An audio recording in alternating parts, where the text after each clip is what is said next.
TV nine ಜೊತೆ ಇದ್ರೆ ದೊಡ್ಡಬಳ್ಳಾಪುರ ಶಾಸಕ ಧೀರಜ್ ಮುನ್ರಾಜ್ ಅವರು. ಮುನ್ರಾಜ್ ಅವರೇ, ನಿನ್ನೆ ಕಸದ ಲಾರಿಗಳನ್ನ ನೀವು ತಡೆದ್ರೆ, ನಿನ್ನೆ ಯಾಕೆ ತಡೆದಿದ್ದು? ನಿನ್ನೆಯಿಂದ ಯಾಕೆ ಈ ಸಮಸ್ಯೆ ಸೃಷ್ಟಿ ಆಯ್ತಲ್ಲಿ? ಸರ್, ಈಗ BBMP BSWML Bangalore solid waste management limited ಈ ಸಂಸ್ಥೆ ವತಿಯಿಂದ MSGP ಅಂತ ಒಂದು ಕಸ ವಿಲೇವಾರಿ ಘಟಕ ದೊಡ್ಡಬಳ್ಳಾಪುರದಲ್ಲಿ ಕೆಲಸ ಮಾಡ್ತಿದೆ.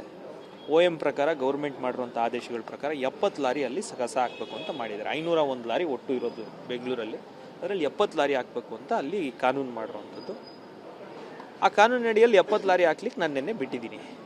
ನಿನ್ನೆ ಏನಾಗುತ್ತೆ, ಮಹದೇವಪುರದಲ್ಲಿ ಗಲಾಟೆ ಆಗುತ್ತೆ, ಮಹದೇವಪುರದಲ್ಲಿ ಪ್ರತಿಭಟನೆ ಆಗುತ್ತೆ, ಬ್ಯಾಟರಾಯನಪುರದಲ್ಲಿ ಪ್ರತಿಭಟನೆ ಆಗ್ತಾರೆ.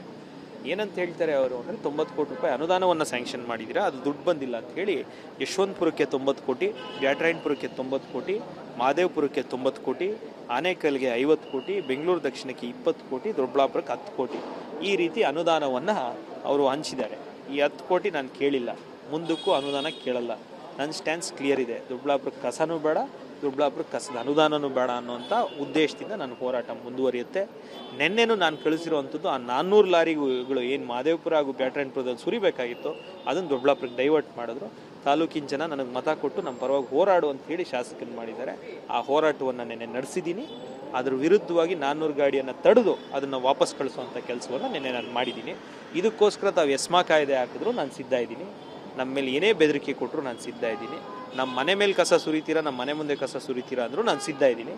ನಿಮ್ಗೆ ಯಾವುದೇ ಹೋರಾಟಕ್ಕೆ ನಾನು ಸಿದ್ಧ ಇದ್ದೀನಿ ಸರ್. ಬೇರೆ ಕ್ಷೇತ್ರಗಳಲ್ಲಿ ಸುರಿಬೇಕಾಗಿದ್ದ ಕಸವನ್ನು ನಿಮ್ಮ ಕ್ಷೇತ್ರಕ್ಕೆ ಡೈವರ್ಟ್ ಮಾಡಿದ್ದಕ್ಕೆ ನೀವು ನಿನ್ನೆ ಅದರ ವಿರುದ್ಧವಾಗಿ ನಾನು ಪ್ರತಿಭಟನೆ ಮಾಡಿ ತಡೆದಿದ್ದೀನಿ ಸರ್. ಇದು ಆಗಿರುವಂಥ ವಾಸ್ತವಿಕ ವಿಷಯ. ಇಲ್ಲಿಗ DCM ಅವರು ಮತ್ತು ಬೆಂಗಳೂರು ಉಸ್ತುವಾರಿ ಸಚಿವರು ಹೇಳ್ತಾ ಇರುವಂಥದ್ದು, ಶಾಸಕರು ಗ್ರಾಂಟಿಗಾಗಿ ಇಲ್ಲಿ ಬ್ಲ್ಯಾಕ್ ಮೇಲ್ ಮಾಡ್ತಿದ್ದಾರೆ ಅನ್ನುವಂಥ ನೇರವಾದಂಥ ಆರೋಪವನ್ನು ಮಾಡಿದ್ದಾರೆ. ನಿಜಾನ ಇದು?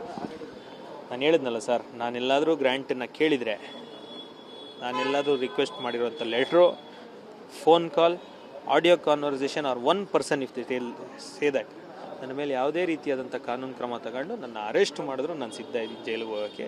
ನಾನು ಅನುದಾನ ಕೇಳೇ ಇಲ್ಲ. ನನ್ನ ಸ್ಟ್ಯಾನ್ಸ್ ಕ್ಲಿಯರ್ ಇದೆ. ನನಗೆ ಕಸನೂ ಬೇಕಿಲ್ಲ, ಅನುದಾನನೂ ಬೇಕಿಲ್ಲ ಸರ್. ಈಗ ಕ್ಷೇತ್ರದಲ್ಲಿ ಮತ್ತೆ ಹೆಚ್ಚುವರಿ ಲಾರಿಗಳು ಬಂದರೆ ಯಾವುದೇ ಕಾರಣಕ್ಕೂ ನೀವು ಬಿಡೋದಿಲ್ಲ? ಹಾಗಾಗಿ ಯಾವುದೇ ಕಾರಣಕ್ಕೂ ಇವತ್ತಲ್ಲ, ಪ್ರತಿದಿನ ನನ್ನ ಹೋರಾಟ ನಿರಂತರವಾಗಿರುತ್ತೆ. ನಾನು ಇನ್ನೆಲ್ಲ ಕೆಲಸ ಬಿಟ್ಟು ಇದ್ರ ಪರವಾಗಿ ನಿಂತ್ಕೊಂತೀನಿ. ಯಾವುದೇ ಕಾರಣಕ್ಕೂ ಕಸವನ್ನು ಸುರಿಲಿಕ್ಕೆ ನನ್ನ ಕ್ಷೇತ್ರದಲ್ಲಿ ನನ್ನ ತಾಲೂಕಿನ ಜನತೆಯ ಆರೋಗ್ಯದ ಹಿತದೃಷ್ಟಿಯಿಂದ ನಾನು ಬಿಡೋದಿಲ್ಲ ಸರ್. ಪರಿಸ್ಥಿತಿ ಬಿಗಡಾಯಿಸಿದ್ರೆ ಏನು ಮಾಡ್ತೀನಿ ನೀವು ಶಾಸಕರಾಗಿ? ಅಲ್ಲಿ ಹೋರಾಟ ಒಂದೇ ನಮ್ಗೆ ಕೊಟ್ಟಿರುವಂಥ ಅಸ್ತ್ರ. ಬಾಬಾ ಸಾಹೇಬ್ ಅಂಬೇಡ್ಕರ್ ಕೊಟ್ಟಿರುವಂಥ ಸಂವಿಧಾನದ ಅಡಿಯಲ್ಲಿ ನನ್ನ ಹೋರಾಟ ಖಂಡಿತವಾಗ್ಲೂ ಮುಂದುವರಿಯುತ್ತೆ ಸರ್. DCM ಅವರು ಎಸ್ಮಾದಂಥ ಎಚ್ಚರಿಕೆಗಳನ್ನೆಲ್ಲ ಕೊಟ್ಟಿದ್ದಾರೆ. ಈಗ ಎಚ್ಚರಿಕೆ ಬೆದರಿಕೆಗೆ ನಾವೇನು ಜಗ್ಗುವಂಥದ್ದಿಲ್ಲ. ನಮ್ಮ ಮನೆಗೆ ನಾನೇನು ಕೇಳ್ತಾ ಇಲ್ಲ. ನಮ್ಮ ತಾಲೂಕಿನ ಜನತೆ ಆರೋಗ್ಯದ ಬಗ್ಗೆ ನಾನು ಕೇಳ್ತಾ ಇದ್ದೀನಿ. ಅವ್ರು ಮಾಡ್ತಿರೋಂಥ water pollution, air pollution, landfill, leachate, ground water contamination, ಇದ್ರ ಬಗ್ಗೆ ನಮ್ಮ ಹೋರಾಟ ಇರೋದು. BJP ಕಚೇರಿ, BJP ಶಾಸಕರ ಮನೆ ಮುಂದೆ ಕಸ ಹಾಕಬೇಕಾಗತ್ತೆ ಅನ್ನುವಂಥ ಎಚ್ಚರಿಕೆಗೆ ಏನು ಹೇಳ್ತೀರಿ? ಕೈ ಮುಗಿದು ಮನವಿಯನ್ನು ಮಾಡ್ತೀನಿ. BJP ಕಚೇರಿ, ಅಶೋಕಣ್ಣವ್ರ ಮನೆ, ವಿಜಯಣ್ಣವ್ರ ಮನೆ ಬೇಡ. ನೇರವಾಗಿ ನೀವು ಹಾಕಂಗಿದ್ರೆ ನಮ್ಮ ಮನೆ ಮೇಲೆ ತಂದು ಸುರೀರಿ ನಿಮ್ಗಾದರೆ.